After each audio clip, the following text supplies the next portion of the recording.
The Volvo S40, V50, C30, and C70 models from 2004 to 2013 use a CR2032 battery in their key fobs.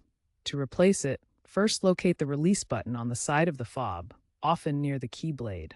Use a plastic pry tool or even the key ring to gently separate the two halves of the fob. Inside, you'll see the battery. Note the orientation. The flat side is usually the positive side. Remove the old battery and insert the new CR2032, making sure it's facing the correct way. Snap the case back together, and you should be good to go. Remember to avoid using metal tools to prevent short-circuiting the battery.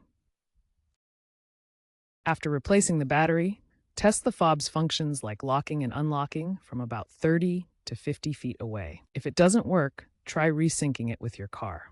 Enter the vehicle with your spare key, cycle the ignition, and then press the lock and unlock buttons. Refer to your owner's manual for specific instructions.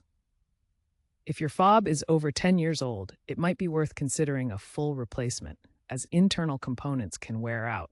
Also, be mindful of proper battery disposal and consider using rechargeable CR2032 batteries to be more eco-friendly.